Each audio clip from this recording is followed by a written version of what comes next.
Hello नमस्कार दोस्तों, मैं हूं अजय निषाद। हिंदी नाथ यूट्यूब चैनल पर आप सभी का स्वागत है। हम Uttar Pradesh TGT PGT, Rajasthan TGT PGT, Rajasthan junior NVS KVS, NET JRF इत्यादि भर्तियों के संबंध में लगातार प्रैक्टिस कर रहे हैं और हमारे प्रत्येक प्रैक्टिस में 125 क्वेश्चनों का संकलन होता है, जिसका कम समय में विश्लेषण करते हैं हम। आइए शुरू करते हैं। पहला क्वेश्चन, झोपड़ी से राजभवन तक के लेखक कौन है? झोपड़ी से राजभवन तक के लेखक कौन है बताना है। तो ये बता दें सबसे पहले कि ये एक आत्मकथा है जिसका प्रकाशन 2002 में हुआ था और इसके लेखक माता प्रसाद जी हैं। विकल्प बी सही है। नैमिष राय का अपना एक आत्मकथा है, अपने अपने पिंजरे। क्या है? अपने अपने पिंजरे, जिसका प्रकाशन 1995 में हुआ था।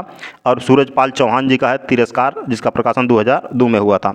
ठिठुरता हुआ गणतंत्र किसकी रचना है बताना है। ठिठुरता हुआ गणतंत्र, तो ये हरिशंकर परसाई जी की रचना है। विकल्प सी सही है। निम्नलिखित में से कौन सा युग्म असंगत है बताना है। तो सन्यासी इलाचंद जोशी का है, सही है। और बसंती भीष्म साहनी का है, ये भी सही है। अमारा मसीहा विष्णु प्रभाकर द्वारा लिखा गया है, ये भी सही है। और चित्रलेखा जो है भगवती प्रसाद वाजपेयी द्वारा नहीं लिखा गया है। इसकी रचना भगवती चरण वर्मा ने की है। देखो नाम दोनों मिल रहा है, भगवती चरण वर्मा ने किया है चित्रलेखा का रचना। ठीक है। निम्नलिखित में से कौन सा सुमेरित नहीं है बताना है। सुमेरित नहीं है तो श्यामा स्वप्न के लेखक डॉक्टर जगन मोहन सिंह है, सही है। आश्चर्य वृत्तांत पंडित अंबिका दत्त व्यास का है, ये भी सही है। 100 अजान एक सुजान बालकृष्ण भट्ट का है।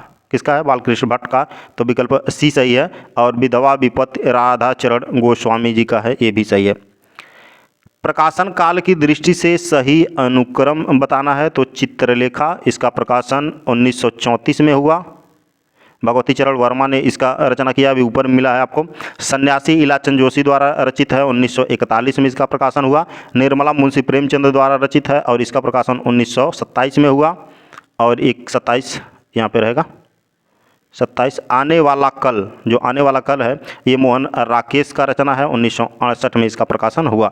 तो सबसे पहले कौन आएगा? निर्मला 1927 में, उसके बाद सन्यासी नहीं, निर्मला के बाद आ जाएगा आपका चित्रलेखा 1934। तो देखिए कहाँ पे मिल रहा है आपका, निर्मला के बाद चित्रलेखा विकल्प बी में मिल रहा है। विकल्प बी सही होगा यहाँ पे। ठीक है। इनमें से डॉक्टर नागेंद्र की कौन सी पुस्तक साहित्य अकादमी से पुरस्कृत हुई थी बताना है। तो रस सिद्धांत, विकल्प बी सही है। इसका प्रकाशन 1965 में हुआ था। और विक्रमोर्वशीय की मूल कथा नामक निबंध के लेखक बताना है। अज्ञेय द्वारा रचित अज्ञेयकर हैं चंद्रधर शर्मा गुलेरी द्वारा रचित है। विकल्प ए सही है। ठीक है। संपत्ति शास्त्र के लेखक का नाम बताना है। तो महावीर प्रसाद द्विवेदी जी हैं। अगर इनकी रचनाओं की बात करें तो कौटिल्य कुठार, साहित्य शिखर, अतीत स्मृति, रसज्ञ रंजन, और ये इन्होंने स्वशर्ती पत्रिका का संपादन भी किया। इंदर सभा के लेखक कौन हैं? तो आगा हसन अमानत जी हैं। विकल्प बी सही है। उर्दू नाटक का ये पहली नाटक कृति है इंदर सभा, और इसका लेखन किस में हुआ? उर्दू में।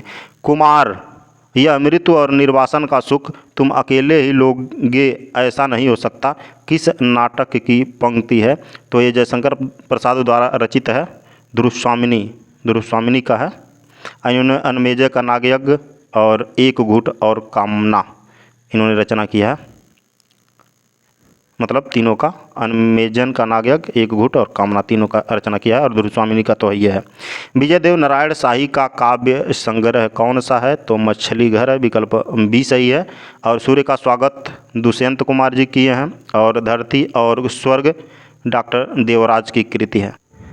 इनमें से कौन सी रचना पौराणिक कथा पर आधारित नहीं है पूछा हुआ है। तो अमन का राग पौराणिक कथा पर आधारित नहीं है। इसके जो लेखक हैं रामशेर बहादुर सिंह जी हैं। इसका प्रकाशन 1945 में हुआ। प्रगतिवादी कवि हैं बताना है। प्रगतिवादी कवि हैं जयशंकर प्रसाद जी छायावादी हैं, और मुक्तिबोध जी प्रगतिवादी और नई कविता के बीच सेतु माना जाता है। और केदारनाथ अग्रवाल जी जो हैं प्रगतिशील प्रगतिवादी हैं। विकल्प सी सही है, ये मार्क्सवादी भी हैं। और हरिवंश राय बच्चन जो हैं उत्तर छायावाद काल से संबंधित रखते हैं। दुख की पिछली रजनी बीच विकसता सुख का नवल प्रभात किस काव्य कृति का प्रबोध वाक्य है? तो ये कामायनी का है, जयशंकर प्रसाद द्वारा रचित है और कामायनी में 15 सर्ग हैं और जयशंकर प्रसाद द्वारा ये रचित है। इतिवृत्तात्मक किस काव्य युग की प्रमुख विशेषता रही? तो ये द्विवेदी युग की रही। अगर द्विवेदी युग की और विशेषताओं की बात करें तो देशभक्ति या राष्ट्र प्रेम, नारी का उत्थान, मानवतावाद, सामाजिक समस्याओं का चित्रण और सभी काव्यों का प्रयोग, ठीक है, हुआ इसमें। घनानंद को साक्षात रसमूर्ति किसने माना है? तो आचार्य रामचंद्र शुक्ल जी ने माना है। विकल्प सी सही है। राम की शक्ति पूजा कविता का प्रारंभ किससे होता है? तो राम रावण के प्रखर युद्ध के वर्णन से होता है। यह राम की शक्ति पूजा सूर्यकांत त्रिपाठी निराला ने इसकी रचना की है और इसका प्रकाशन वर्ष 1936 है। आगे चलते हैं। उड़ गया गरजता यंत्र गरुड़, बन बिंदु शून्य में पिघल गया पर सांप। ये पंक्ति अज्ञेय की किस कविता से ली गई है? तो हवाई अड्डे पर विदा। विकल्प डी सही है। अज्ञेय की रचना है सच्चिदानंद हीरानंद वात्स्यायन अज्ञेय, ठीक है। ये हरी घास पर क्षण भर भी इन्हीं की रचना है। भरत मिलाप या मिलान करना हुआ है, इधर एक तरफ लेखक हैं एक तरफ रचना है। भरत मिलाप ईश्वर दास की रचना है और रस ध्यान मंजरी अग्रदास का। रामायण महानाटक प्राणचंद्र चौहान का और अवध विलास लाल दास का है। तो आप इसको टाइप कर दीजिए कौन सा सही होगा विकल्प में। परमात्म प्रकाश के रचनाकार का नाम बताना है। तो योगेंद्र जोगिंद्र हैं, इनकी रचना योगसार है एक, ठीक। हिंदी गोविंद रत्नमाला के लेखक का नाम बताना है। तो श्याम सुंदर दास जी हैं, द्विवेदी युग के कवि हैं। यह एक कविता संग्रह है।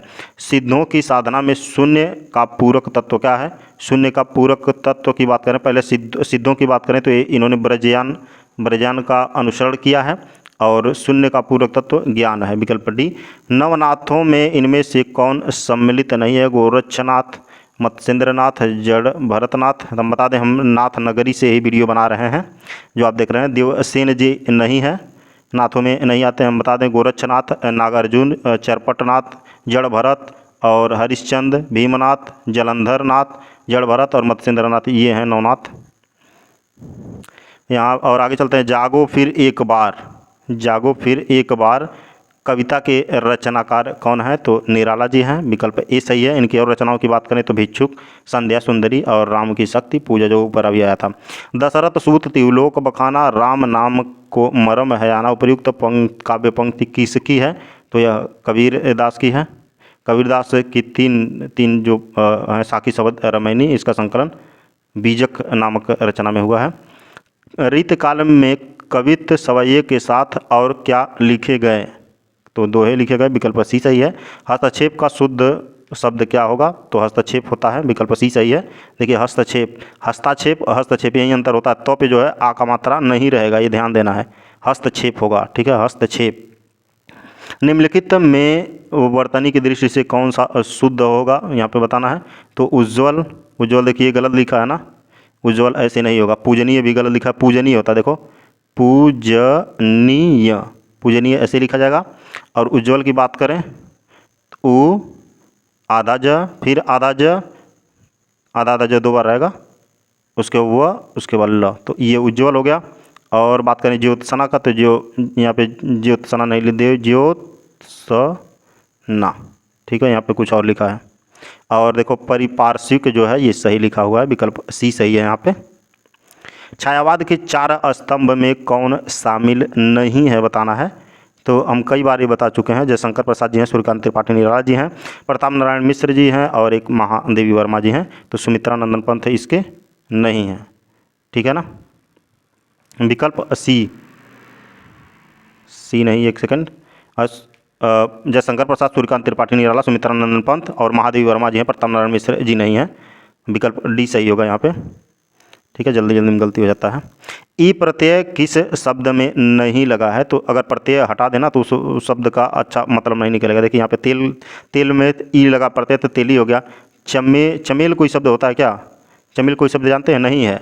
चमेल में ई लगेगा तो तभी तो चमेली होगा। चमेल कोई शब्द होता है? नहीं सुने हैं भैया हम तो, आप सुने होंगे हो सकता है। तो चमेल में ई नहीं लगा है, ये इसमें प्रत्यय ई नहीं लगा हुआ है। माल में देखिए ई लगा हुआ है तो माली हो गया है। और अलबेल में ई लगा हुआ तो अलबेली हो गया। आकारांत से इकारांत बना दिया है। इनमें से सही अनुक्रम कौन सा है बताना है। काव्य अनुशासन, इसके रचनाकार हेमचंद जी हैं और यह 11वीं सदी में रचा गया। काव्य अनुशासन हेमचंद द्वारा 11वीं सदी में। और साहित्य दर्पण के कविराज विश्वनाथ जी हैं और इसकी रचना 14वीं शताब्दी में हुई। रसमंजरी भानुदत्त द्वारा रचित है, इसका भी रचना 14वीं सदी में हुआ। रस गंगाधर कविराज जगन्नाथ जी का है, इसका रचना 16वीं सदी में हुआ। और यहाँ पे विकल्प सही होगा, विकल्प ए ही सही होगा, ठीक है ना। काव्य रचना की दृष्टि से महाकवि माघ किन 3 गुणों से विभूषित किए जाते हैं। तो उपमा कालिदासस्य, भारवी अर्थ गौरव और माघ संधि त्रय गुणा है। कहाँ गया, तीनों गुण होगा इसमें। तो तीनों गुण में कौन आएगा, विकल्प सी, उपमा अर्थ गौरव और पद लालित्य। निम्नलिखित में से कौन सा शब्द वर्तनी की दृष्टि से शुद्ध है बताना है। तो पुष्पांजलि, मंत्री परिषद और वाल्मीकि सही लिखा हुआ है। आध्यात्मिक भी गलत है। पुष्पांजलि जो है ना, ये जो ल है इस पर छोटी का मात्रा होगा। मंत्री परिषद में जो बड़ी लगा हुआ है यहाँ पे छोटी होगा। आध्यात्मिक में क्या लिखा गलत है, आध्यात्मिक होगा, आध्यात्मिक नहीं आध्यात्मिक, ठीक है ना। तुलसीदास किसकी काव्य रचना है। तुलसीदास, तो ये सूर्यकांत त्रिपाठी निराला जी का है, विकल्प ए सही है यहाँ पे, ठीक। काला और बूढ़ा चांद के लेखक का नाम बताना है। सुमित्रानंद पंतन जी है, विकल्प बी सही है। निम्न में से कौन सी रचना महादेवी वर्मा की नहीं है। महादेवी वर्मा की कौन सी रचना नहीं है। यामा है, दीपशिखा है, नीरजा भी है और आंगन के पार द्वार ये अज्ञेय जी की रचना है, ठीक है। तो विकल्प सी सही होगा। हमारा उद्देश्य ये है इस वीडियो बनाने का कि कम समय में जितना भी मार्केट में प्रैक्टिस सेट आए उसका विश्लेषण करके जो हो सके आपके सामने प्रेजेंट कर दें, ताकि जितने भी मार्केट में हैं पुस्तकें आई हैं या आने वाली हैं वो आप उसका रिवीजन कर सकें। बाकी टेस्ट का बात हुआ तो टेस्ट हम आने वाले कुछ दिनों में शुरू करेंगे, जिसका आप कमेंट में प्रॉपर उत्तर दे सकेंगे, उसमें भरपूर टाइम मिलेगा, ठीक है। जयशंकर प्रसाद की किस कृति को पहले ब्रज भाषा में तथा बाद में खड़ी बोली में रूपांतर किया गया। तो है प्रेम पथिक, विकल्प ए सही है। इसका प्रकाशन 1914 में हुआ था, झरना का 1918 में और कानन कुसुम जो है 1913 में, आंसू 1925 में रचा गया। अब यहाँ पे प्रकाशन वर्ष के अनुसार महादेवी वर्मा के निम्नलिखित रचनाओं का सही अनुक्रम बताना है। निहार का प्रकाशन 1930 है। दीपशिखा का जो दीपशिखा है इसका 1942 में और नीरजा 1924, रश्मिरथी 1932। तो आप मिला लो, निहार 30, दीपशिखा 42 और नीरजा 24, रश्मिरथी 32। तो सबसे पहले आएगा नीरजा और उसके बाद निहार, नीरजा 24, निहार 30। तो नीरजा निहार कहाँ लिखा हुआ, विकल्प सी सही होगा। नीरजा और निहार, हाँ विकल्प सी सही होना चाहिए। वो नीरजा जो है ना, नीरजा 1934 में रचा गया, गलती हो गया है।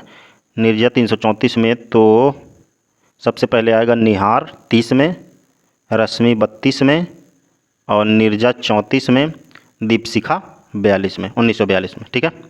आगे चलते हैं। निम्नलिखित में से कौन सा भारतेंदु हरिश्चंद्र का मौलिक नाटक नहीं है। मौलिक नाटक नहीं है बताना है, बाकी सब उन्हीं का होगा। बाकी मौलिक नाटक कौन नहीं है, पाखंड विडंबन नहीं है, विकल्प डी सही है। यह एक अनुदित नाटक है और प्रबोध चंद्रोदय का अनुदित नाटक है ये। अतीत के चलचित्र किसकी रचना है। तो ये महादेवी वर्मा की रचना है, विकल्प बी सही है। अगर इनकी और रचनाओं की बात करें तो स्मृति के रेखाएँ, मेरा परिवार है। पंडित बनारसीदास चतुर्वेदी सेतुबंध लिखे हैं और ये रेखाचित्र है और रेखाचित्र भी एक लिखे हैं रेखाचित्र नाम से। कौन सी कृति मोहन राकेश की नहीं है, यहाँ पे दिया हुआ कौन सी कृति मोहन राकेश की नहीं है। तो आषाढ़ का एक दिन, लहरों के राजहंस आधे अधूरे है, कन्यादान जो है विजय तेंदुलकर की रचना है, विकल्प बी सही होगा। यहाँ पे विजय तेंदुलकर की रचना है। अरुण यह मधुमय देश हमारा गीत जयशंकर प्रसाद जी की किस कृति में है, ठीक। तो यह चंद्रगुप्त में है, कार्नेलिया का यह कथन होता है, अरुण यह मधुमय देश हमारा। बाकी झरना, ध्रुव स्वामिनी और लहर भी जयशंकर प्रसाद की ही रचनाएं हैं। अजगर करे न चाकरी, पंछी करे न काम, दास मलुक का कह गए सबके दाताराम, मलुक दास का है और लगभग सभी लोग इसको जानते होंगे, ठीक है ना। अगर इनकी मलुक दास की रचनाओं की बात करें तो अलख बानी लिखा है इन्होंने, ज्ञानबोध लिखा है, रतन खान लिखा है। निम्नलिखित में से संत परंपरा के अंतर्गत न आने वाले कवि का नाम बताना है। तो कबीर, दादू दयाल, नानक, ये तीनों आते हैं। नंददास जी अष्टछाप कवि हैं, भक्त शाखा के अष्टछाप के अंतर्गत आते हैं। और कंजूस और सोना किसकी रचना है? तो यह एक कहानी है, कंजूस और सोना, निराला की, सूर्यकांत त्रिपाठी निराला की कहानी है। विष्णुकांत शास्त्री की प्रसिद्ध कृति का क्या नाम है? कुछ चंदन की कुछ कपूर की, कुछ चंदन की कुछ कपूर की, 1972-73 में इसका प्रकाशन हुआ था। ठीक है। और इस रचना को, विष्णुकांत शास्त्री की इस रचना को उत्तर प्रदेश के द्वारा, सरकार के द्वारा ये क्या कहते हैं, जैसे रामचंद्र शुक्ल पुरस्कार भी दिया गया था। बाकी दोपहरिया के फूल जो है दुर्गेश नंदिनी डालमिया की रचना है। आइए एक बात बता दें हम, दोपहरिया के फूल है ना, ऐसे ही कई फूल रचा गया है। जैसे रेती के फूल दिनकर जी का है, खादी के फूल बच्चन जी का है, जंगल के फूल राजेंद्र अवस्थी का, चीता के फूल रामवृक्ष बेनीपुरी का है। तो कन्फ्यूज मत होइएगा। हिंदी साहित्य में सरदार पूर्ण सिंह की ख्याति किस रूप में है? सरदार पूर्ण सिंह की, तो यह एक निबंधकार हैं सरदार पूर्ण सिंह। और आगे चलते हैं। अगर इनकी रचनाओं की बात करें तो कुल इन्होंने 6 निबंध इनका कुल है। आचरण की सभ्यता, सच्ची वीरता, मजदूर और प्रेमी, पवित्रता, कन्यादान और अमेरिका का मस्त योगी वाल्ट हिटमैन। सूर्य काव्य के विषय में कौन सा कथन गलत है बताना है। सूर्य का वात्सल्य वर्णन अद्भुत है, एकदम बिल्कुल सही है, इनके जैसा कोई नहीं किया है। सगुण भक्ति शाखा का प्रतिपादक है, ये एकदम बिल्कुल सही है। इनकी भाषा अवधि ये गलत है, इनकी संपूर्ण भाषा सूर्य साहित्य में ब्रज है। सूर्य काव्य का मुख्य विषय कृष्ण भक्ति है, बिल्कुल सही है। युगमान चरित्र नामक ग्रंथ के लेखक कौन है? तो कृष्णदास जी हैं, अष्टछाप के कवि हैं ये। और छीत स्वामी ने पदावली की रचना की है। नंददास जी की बात करें तो अनेकार्थ मंजरी, रस मंजरी, रूप मंजरी, रास पंचाध्यायी की रचना की है इन्होंने। और चतुर्भुज दास की बात करें तो दान लीला कीर्तनावली की रचना इन्होंने की है। 2 रचना है, दान लीला 1 और कीर्तनावली 1। गोस्वामी तुलसीदास ने रामचरितमानस की रचना किस संवत में की थी? 2 साल 7 माह लगे थे इसको बनने में, और यह रचा गया था 1574 ईस्वी में। और संवत में पूछा है तो 1631 में रचा गया। रामचरितमानस अवधी भाषा में है, इसमें 7 कांड हैं। रामरक्षा स्तोत्र रचना के लेखक का नाम बताना है। तो रामानंद जी हैं, विकल्प डी सही है, रामानंद जी। साधना की 4 अवस्थाओं शरीयत, तरीयत, मारिफत और हकीकत का संबंध किससे है? सूफी साधना से है, सूफी साधना, विकल्प बी सही है। बता दें सूफी मत के अनुसार ईश्वर एक है और आत्मा ईश्वर में कोई अंतर नहीं माना जाता है। आचार्य रामचंद्र शुक्ल ने किस ग्रंथ को सूफी काव्य पद्धति का अंतिम ग्रंथ माना है? तो इंद्रावती को माना है। इसके रचनाकार नूर मोहम्मद हैं। और पद्मावत के रचनाकार जायसी जी, यूसुफ जुलेखा के शाह मोहम्मद सागिर जी हैं, 14वीं शताब्दी में इसकी रचना हुई। मृगावती कुतुबन जी की रचना है। माटी की मूर्ति की विधा का नाम बताना है। माटी की मूर्ति रामवृक्ष बेनीपुरी द्वारा रचित है और इसकी विधा है जो संस्मरण है। बता दें रामवृक्ष बेनीपुरी की गेहूं और गुलाब और लाल तारा, मील के पत्थर भी रचनाएं हैं। दृग अरुझत टूटत कुटुंब जूरत चतुरचित प्रीत, यह कथन किसका है? तो इनकी एकमात्र कृति है बिहारी सतसई, जिसमें 719 दोहे हैं। तो कौन है सही? बिहारी सतसई। रीतकालीन कवि रीत सिद्ध काव्यधारा के हैं। इनमें से किस कवि की प्रेमिका का नाम सुजान था? तो रीतकाल के रीतमुक्त काव्यधारा के कवि हैं घनानंद जी। इनकी प्रेमिका का नाम सुजान था। इनकी रचनाओं की बात करें तो सुजान सागर, कोक सागर, विरह लीला, रस केलिवल्ली और कृपा कांड है। निम्नलिखित में से कौन सा कथन असत्य है बताना है। रीतबद्ध धारा के कवियों ने लक्षण ग्रंथों की रचना की, एकदम बिल्कुल सही है। और रीतबद्ध धारा के कवियों को आचार्य कहा जाता है, ठीक है, सही है। बिहारी रीत सिद्ध काव्य धारा के हैं, ये भी अभी बोले हैं, सही है। और केशव रीतमुक्त धारा के कवि हैं, बिल्कुल गलत है। केशव रीतमुक्त के नहीं हैं, रीतबद्ध के हैं। रीतबद्ध के हैं केशवदास जी। के रीतबद्ध में बात करें तो सेनापति जसवंत सिंह, मतीराम देव, भिखारी पद्माकर जी भी आते हैं। कालिदास हजारा किसकी रचना है? कालिदास हजारा बताए थे, कालिदास की नहीं है, याद रखना। यह कालिदास त्रिवेदी की है, विकल्प डी सही है। इनकी और रचनाओं की बात करें तो वर वधु विनोद, राधा मानव और बुध मिलन विनोद। नवजागरण का अग्रदूत किसे माना जाता है? नवजागरण का अग्रदूत तो भारतेंदु हरिश्चंद्र को माना जाता है, विकल्प बी सही है। भारतेंदु हरिश्चंद्र द्वारा संपादित पत्रिका का नाम बताना है, तो इन्होंने कई पत्रिकाओं का संपादन किया, जैसे 1968 में कवि वचन सुधा, 1973 में हरिश्चंद्र मैगनीज और 1974 में बालबोधिनी।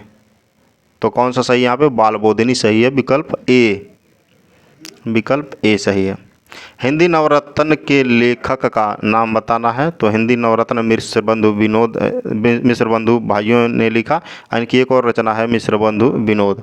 और महावीर प्रसाद द्विवेदी जी ने सरस्वती पत्रिका का संपादन किया।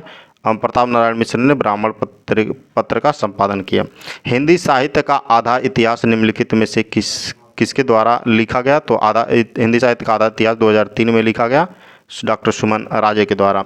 आंग्ल भाषा में लिखा गया हिंदी साहित्य का इतिहास, स्केच ऑफ लिटरेचर के लेखक कौन है? हम बता दें, गारसा दत्तासी ने इस्तवार द लालित्य हिंदुस्तानी लिखा है, और यादगिरी अरसन ने the modern vernacular literature of Hindustan लिखा है, और पादरी एडविन ग्रिप्स ने स्केच ऑफ हिंदी लिटरेचर लिखा है, तो विकल्प बी सही है यहाँ पे। नई कविता और अस्तित्ववाद के लेखक कौन है? हम बता दें, यह एक आलोचनात्मक ग्रंथ है और यह डॉक्टर रामविलास शर्मा द्वारा रचित है, विकल्प भी सही है यहाँ पे। अपभ्रंश प्रभावित हिंदी रचना कौन सी है? तो भरतेश्वर बाहुबली रास है, भरतेश्वर बाहुबली रास, और यह शालिभद्र सूरी द्वारा रचित है। बाकी नेमनाथ रात सुमति गुड़ी द्वारा रचित है, और चंदनवाला रास जो है आसगू द्वारा रचित है। ठीक है, इसी नाम से एक रचना महावीर स्वामी जी ने की है, और बसंत विलास जो है ये बालचंद्र द्वारा रचित है। और बता दें, ये नेमिनाथ रास और चंदनवाला रास, बसंत रास, यह रास अपभ्रंश मुक्त रचनाएं हैं। आचार्य रामचंद्र शुक्ल के अनुसार निम्नलिखित में से कौन सी रचना तुलसीदास की है? तुलसीदास की रचना कौन सी है? 12 प्रमाणिक रचनाएं इनकी मानी जाती हैं। भैरवे रामायण है, यह अवधी भाषा में रचित है और इसका छंद है भैरवे। ठीक। आल्हा और उदल नामक दो भाई वीर सरदारों की वीरतापूर्वक लड़ाइयों का वर्णन कहाँ मिलता है? तो परमाल रासों में मिलता है। यह जगनिक की रचना है, और इसका जो रचना है 1230 में हुआ था, 1230 में। अपभ्रंश का वाल्मीकि किसे कहा जाता है? तो स्वयंभू को कहा जाता है। इनकी रचना है पउम चरियु। ठीक, आगे चलते हैं। विभावानुभाव संचारी संयोगाद्रस निष्पत्ति सूत्र किस आचार्य का है? तो ये आचार्य भरत मुनि का है। और बताते हैं, विभाव अनुभाव संचारी भाव के योग से, चारों के योग से रस की निष्पत्ति होती है। सतपुड़ा के जंगल किसकी रचना है? सतपुड़ा के जंगल भवानी प्रसाद मिश्र की रचना है, विकल्प ए सही है। नई कविता की प्रमुख प्रवृत्ति कौन सी है? तो उन्मुक्तता है, विकल्प बी सही है। संसद से सड़क तक के रचनाकार बताना है, संसद से सड़क तक, तो इसके हैं सुदामा पांडे धूमिल। नरेश मेहता को ज्ञानपीठ पुरस्कार किस रचना के लिए प्राप्त हुआ था? तो किसी एक रचना के लिए नहीं प्राप्त हुआ था, संपूर्ण साहित्य में योगदान के लिए प्राप्त हुआ था 1993 में नरेश मेहता को, तो विकल्प भी होगा संपूर्ण रचना कर्म के लिए। ताई कहानी के लेखक का नाम बताना है। ताई कहानी विशंभर नाथ शर्मा द्वारा रचित है, ताई कहानी। और सुदर्शन ने एक रचना रचा है, हार की जीत। अरुण और मधुलिका किस कहानी के पात्र हैं? तो जयशंकर प्रसाद द्वारा रचित कहानी है पुरस्कार, इसके पात्र हैं दोनों। मैथिली शरण गुप्त ने, छूटा तो नहीं, छूट गया। निम्नलिखित में से मैथिली शरण गुप्त की कौन सी रचना नायिका प्रधान नहीं है बताना है, यानी कि नायक प्रधान होगा। तो यशोधरा में नायिका यशोधरा है और नायिका प्रधान है। पंचवटी में लक्ष्मण जो है नायक हैं। साकेत में उर्मिला नायिका है, और विष्णुप्रिया में चैतन्य की पत्नी नायिका है। तो पंचवटी है जो पुरुष प्रधान रचना है। मैथिली शरण गुप्त ने इतिहास के उपेक्षित नारी पात्र को निम्न पुस्तक में प्रतिष्ठित किया है, तो साकेत में किया है। ठीक। इलाचंद जोशी के उपन्यास जहाज का पंछी को किस श्रेणी में रखा जा सकता है, तो यह एक आत्मकथात्मक है। इस आत्मकथात्मक रचना है। इलाचंद जोशी की रचनाओं की बात करें तो सन्यासी और पर्दे की रानी, और अगर बात करें तो प्रेत और छाया, निर्वासित भी एक रचना है। निर्वासित, थोड़ा सा लिखावट इस पे सही नहीं आ रहा है, लेकिन आप सुन रहे हैं आवाज़, ठीक ना। दहेज और बेमेल विवाह की समस्या प्रेमचंद ने अपने किस उपन्यास में उठाई है, तो बहुत प्रसिद्ध एक उपन्यास है निर्मला। निर्मला एक लड़की होती है, लड़की ही होगी अब क्योंकि नाम ही है निर्मला। इसका जो शादी है वो अच्छे घर पे नहीं हो पाता है दहेज की समस्या के कारण, तो उसके घर वाले एक वकील से कर देते हैं। वकील की उम्र अधिक होती है और निर्मला का उम्र कम होता है, तो दोनों लोग साथ में रहते हैं। फिर कई समस्याएं आती हैं और वकील के 3 पुत्र भी होते हैं। आगे चलते हैं। मैला आंचल उपन्यास के लेखक का नाम बताना है। मैला आंचल, अच्छा यहाँ पे कुछ छूटा है क्या? सेवा सदन, प्रतिज्ञा, मंगलसूत्र, ये समुंशी प्रेमचंद की रचना है। मैला आंचल उपन्यास के लेखक का नाम बताना है। क्या है मैला आंचल? तो ये पढ़ के सोमनाथ है, रेणु का है, हर 2-3 दिन पे आ जा रहा है ये। अगर इनके 1-2 रचनाओं की बात करें तो परति परिकथा, दीर्घ तपा, याद कर लीजिएगा दोनों, परति परिकथा और दीर्घ तपा। आप अगर 1-1, 2-2 रचनाओं को ऐसे याद करते हुए चलेंगे तो धीरे धीरे से बहुत ज़्यादा रचनाएं याद हो जाएंगी आपको। निम्नलिखित में से किस उपन्यास का कथानक भारत पाकिस्तान विभाजन पर आधारित है, तो यशपाल जो द्वारा रचित है। 1957 में इसकी रचना हुई और यह है झूठा सच। विकल्प ये सही है। बाकी काले कारनामे निराला की रचना है। कर्मभूमि जो है प्रेमचंद की रचना है। अगर आपको पता है राम रहीम किसकी रचना है तो कमेंट सेक्शन में टाइप कर दो। श्रीलाल शुक्ल की रचना का क्या नाम है, तो राग दरबारी है। विकल्प सी सही है, हमको तो यही मिला है। और आषाढ़ का एक दिन मोहन राकेश द्वारा रचित है। सारा आकाश राजेंद्र यादव का है। लालटेन की छत के लेखक का नाम बताना है आपको, तो निर्मल वर्मा जी हैं। विकल्प सी सही है। और रजिया बेगम किसकी रचना है? किशोरी लाल गोस्वामी की रचना है। यह एक जासूसी उपन्यासकार हैं। आखिरी चट्टान के लेखक का नाम बताना है, तो यह एक यात्रा वृत्तांत है आखिरी चट्टान, और इसके लेखक मोहन राकेश जी हैं। विकल्प ए सही है। हिंदी भाषा राज्य के अंतर्गत कौन सा राज्य नहीं है? हिंदी भाषा के अंतर्गत उत्तर प्रदेश, झारखंड, बिहार। बिहार में बिहारी हिंदी जानते हैं। उत्तर प्रदेश में पूर्वी हिंदी, पश्चिमी हिंदी दोनों आता है। ब्रजभाषा और अवधी ये सब आता है इसमें। झारखंड भी यूपी के बगल में है तो हिंदी होगा, लेकिन महाराष्ट्र में मराठी बोली जाती है जो हिंदी का भाषी क्षेत्र नहीं है। निम्नलिखित में से कौन सी बोली उत्तर प्रदेश में बोली जाती है, तो उत्तर प्रदेश में कौन सी बोली बोली जाती है? बांगरू, हड़ौती, बुंदेली और कन्नौजी। कन्नौजी मुख्य रूप से बोली जाती है। बुंदेली भी बोली जाती है उत्तर प्रदेश में, लेकिन देखो अगर ये उत्तर प्रदेश है ना, ये अगर हम उत्तर प्रदेश बना दिए तो बुंदेलखंड का क्षेत्र ये आएगा। मध्य प्रदेश में भी इसका काफ़ी क्षेत्र आता है और उत्तर प्रदेश में आता है। बाकी कन्नौजी यहाँ बोली जाती है लखनऊ के पश्चिम साइड में। कौन सी प्राचीन भाषा नहीं है? और यहाँ पे ये भी बता दें कि जो बांगरू है हरियाणा में, हड़ौती जो है राजस्थान में बोली जाती है, और बुंदेली जो है उत्तर प्रदेश के कुछ क्षेत्र में पश्चिम और दक्षिण में, और मध्य प्रदेश में भी बोली जाती है। कौन सी भाषा प्राचीन भाषा नहीं है? तो अगर हिंदी की बात करें तो इसका विकास हुआ था संस्कृत से। पहले संस्कृत आता है, उसके बाद पाली, उसके बाद प्राकृत, उसके बाद अपभ्रंश। अपभ्रंश में ही कुछ धूमिला धूमिला नज़र आता है अवहट। उसके बाद पुरानी हिंदी। तो पंजाबी का कहीं स्थान नहीं नज़र आ रहा है, तो पंजाबी क्या है? एक नवीन भाषा कह सकते हैं इसको। पंजाब में हिंदी का विकास किसने किया? तो इन्होंने रचा एक आरती है, ओम जय जगदीश हरे, सरदाराम फिलौरी जी ने किया है प्रचार प्रसार। निम्न में दंत वर्ण कौन सा है? दंत वर्ण बताना है, तो बता दें हम। क वाला जो लाइन है ना, कंठ आता है, और च वाली लाइन, च वाली जो होती है वो तालव्य, और ट मूर्धन्य, त वाला जो होता है दंत होता है। तो इसमें है कहीं? नहीं है। तो अब क्या करेंगे, स जो होता है कई बार बता चुके हैं, जो छोटा स है इसको दंत स बोलते हैं, बड़े वाले स को तालव्य स, और ये पेटफरुआ स का ये खटकोड़ वाला का इसे मूर्धन्य स बोलते हैं। तो कहाँ गया, ये था।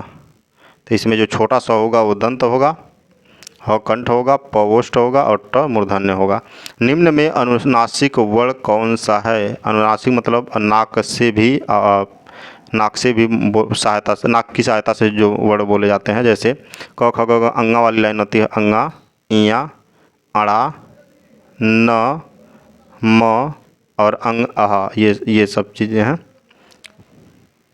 अनुनासिक। तो कौन सा आएगा, म आ जाएगा यहाँ पे, पश्चिमा वर्ग वाला होता है जब। यशोदा हरि पालने झुलावे पंक्ति में कौन सा अलंकार है? तो इसमें बच्चे को खिलाने दुलाने की बात हो रही है, तो वात्सल्य इसमें रस होगा। अद्भुत रस का अस्थाई भाव क्या है? अद्भुत रस का अस्थाई भाव विस्मय है, विकल्प सी सही है। लट लटकनी मनोमत मधुप गण मादप मधुप पिए पंक्ति में किस वर्ण की आवृत्ति के कारण अनुप्रास अलंकार हुआ है?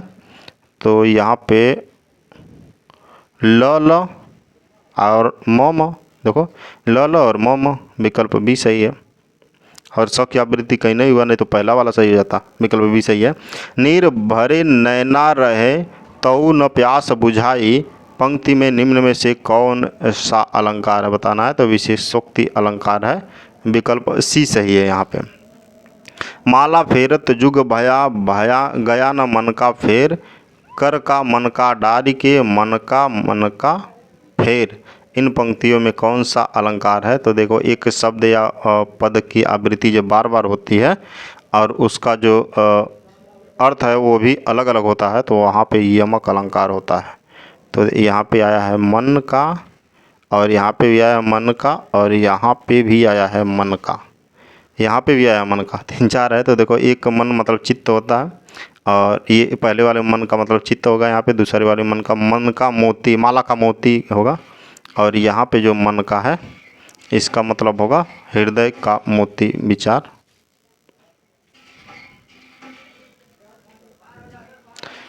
कुंडलिया छंद में क्या, कुंडलिया छंद में होता है, मतलब कुंडलिया छंद दो छंदों से मिलकर बनता है, दोहा और रोला, विकल्प ए सही है।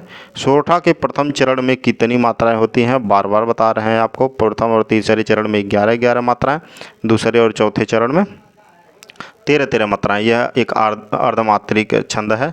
मत्स्य गयंत में कितने वर्ण होते हैं? मत्स्य गयंत में कितने वर्ण होते हैं? तो 23 वर्ण होते हैं, 23 वर्ण कुल, ठीक है ना। और बता दें 7 इसमें भगड़ होते हैं। भगड़ में मात्राओं के, ये भगड़ में अगर मात्राओं की बात करें तो ये होता है लघु, गुरु और लघु लघु होता है, एक गुरु और 2 लघु होते हैं। निश्चल का सही संधि विच्छेद क्या है? देखो निश्चल जब आया है लिंग के स्थान पे, देखिए आधा सौ आया, यहाँ पे विसर्ग संधि है और इसका संधि विच्छेद होगा निह धन चल, विकल्प ए सही है, यहाँ पे विसर्ग संधि है। सुक्ति का सही संधि विच्छेद क्या होगा? सुक्ति में दीर्घ संधि है, और सुधन उक्ति, विकल्प ए सही है, सुंदर उक्ति। द्वंद्व समास में कौन सा पद प्रधान है? द्वंद्व समास में दोनों पद प्रधान होते हैं, जैसे माता पिता और लड़का लड़की, आना जाना, रात दिन, ये सब है, दोनों पद प्रधान होंगे, विकल्प सी सही होगा। यहाँ पे त्रिशंकु होना उपयुक्त का अर्थ बताइए। त्रिशंकु होना का मतलब क्या होगा? तो किसी और न होना, किसी और न हो, किसी और का न होना। जैसे अगर मुहावरे में कहा जाए धोबी का कुत्ता न घर का न घाट का, विकल्प भी सही है यहाँ पे। भाई गति छछुंदर केरी लोकोक्ति का उपयुक्त अर्थ बताइए। देखिए यहाँ पे अगर ना होता तो अलंकार होता, और ना नहीं है तो क्या है? लोकोक्ति। पहचानने का आसान तरीका ये रोज काफ़ी बार बता चुके हैं। तो भाई गति सांप छछुंदर केरी, तो मतलब दुविधा में रहना, असमंजस में होना मतलब होगा। घाट घाट का पानी पीना मुहावरे का क्या अर्थ है? तो अनेक क्षेत्रों का अनुभव प्राप्त करना, घाट घाट का पानी पीना का मतलब, विकल्प ये सही है। निम्नलिखित में कौन सा शब्द तद्भव का नहीं है बताना है?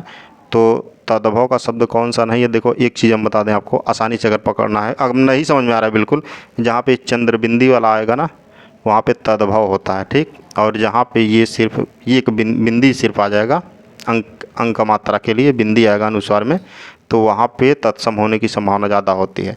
और यहाँ पे चंद्रबिंदी आ जाएगा तो मान लो 90% वो क्या है, तद्भव ही है। और ये वाला आ गया अगर अनुस्वार वाला बिंदी एक सिंपल, तो वहाँ पे 90% मान लो कि तत्सम होने की संभावना है। तो दांत, अगर दांत की बात करें तो दांत का तत्सम दंत होगा, आँख का अच्छी होगा, कान का कर्ण होगा, ठीक। और अधर क्या है, तब तत्सम हो गया। निम्नलिखित में से कौन सा शब्द तत्सम नहीं है, बताना है तत्सम कौन सा नहीं है। तो घृष्ट, पृष्ठ, पानी, पंख। देखो यहाँ पे आया है, अभी जस्ट बताए हैं हम, पंख अंग आया है जो ना बिंदी वाला है, तो ये क्या है, तत्सम है। और बता दें जो ये आया क्री, री आएगा जो ना ये वाला, ये भी 90-95% मान लो, इसको 98% 99% मान लो कि जहाँ पे ये क्री वाला आ गया वहाँ पे कौन सा होगा, वहाँ पे तत्सम होगा। तो पृष्ठ और आधा स, ये मूर्धन्य स वाला अगर आ गया तो ये भी बहुत संभावना होती है कि ये तत्सम ही होगा। बाकी पानी क्या है, ये पानी का बिगड़ा हुआ रूप लग रहा है हमको, पानी जो है तद्भव है और इसका तत्सम पानी ये होता है, ठीक है ना। तो विकल्प कौन सा सही होगा, सी। निम्नलिखित में से कौन सा शब्द तत्सम नहीं है, यहाँ पर भी आ गया तत्सम कौन सा नहीं है। तो उर्वर, कौंकड़, कोण। और एक चीज़ और बता दें, देखो ये वाला रो अगर आ गया ऊपर, वहाँ पे भी तत्सम होता है कोंकण, और अड़ आ गया यहाँ पे तत्सम होता है, देखो लो यहाँ पे भी तत्सम होता है। ये भी एक ट्रिक है, अगर हम आपको बताते हैं तद्भव तत्सम तो बहुत आसानी से आप पहचान जाएंगे। लेकिन अभी पढ़ा नहीं रहे हैं हम आपको, बस यहाँ पे रिवीजन कर रहे हैं, बहुत फास्ट रिवीजन के लिए हम तैयारी कर रहे हैं कि जितना मार्केट में प्रैक्टिस आया है उसका हम बहुत जल्दी से देख लें, ताकि अगर आप खुद देखते हैं तो देख लेंगे, कोई दिक्कत नहीं। लेकिन काफ़ी समय जाने वाला है इस पर सर्च करना, एक एक ऑप्शंस को देखना इतना आसान नहीं होगा। तो उलझत जो है ये तत्सम नहीं है। ये उज्ज्वल जो है उल्लंघन होना चाहिए, उल्लंघन होना चाहिए हमारे ख्याल से। उलझन या तो उल्लंघन होता है या तो उल्लंघन होना चाहिए। वह शाम को घर जाएगा वाक्य में वृत्ति के अर्थ का कौन सा भेद है। वह शाम को घर जाएगा तो निश्चित है ना, शाम को घर जाएगा तो निश्चय अर्थ है, विकल्प डी सही है, यहाँ पे बी सही है, विकल्प बी सही है। वह भोजन बनाता है वाक्य में कौन सा पक्ष है। वह भोजन बनाता है में आवृत्ति मूलक है, विकल्प ए सही है। से के द्वारा किस कारक का परसर्ग है, कर्ता ने कर्म को करण से या के द्वारा जब हथियार के रूप में प्रयोग किया जाता है तो वहाँ पे करण कारक होता है। और अपादान जब अलग होने की बात हो। सर्वदा एक वचन में रहने वाला शब्द कौन सा है, जो हमेशा एक ही वचन में यूज होता है, तो वो जनता है, वो सर्वदा एक ही वचन में होता है। अब इसका मतलब ये मत जान लेना कि ये सभी बहुवचन में है, इसका बहुवचन और एक वचन दोनों बनता है। ये कहने का मतलब ये है, उस अपने जीवन पर स्वयं लिखी कथा, वाक्यांश में क्या होता है, अपने जीवन पर जब खुद लिखा जाता है तो वो आत्मकथा कहलाती है। अगर दूसरे के जीवन पे अगर आप लिख रहे हैं कोई रचना तो उसे जीवनी कहते हैं।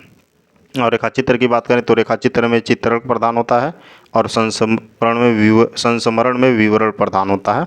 आत्मग्लानि की बात करें अगर ये, तो किसी अनुचित कार्य को करने के बाद जो पछतावा होता है ना, पश्चाताप होता है, उसी को आत्मग्लानि कहते हैं। दिए गए विकल्पों में से कौन सा विकल्प स्मरण का विलोमार्थी है, तो स्मरण का विस्मरण होगा, विकल्प सी सही है। यहाँ पे आगे चलते हैं।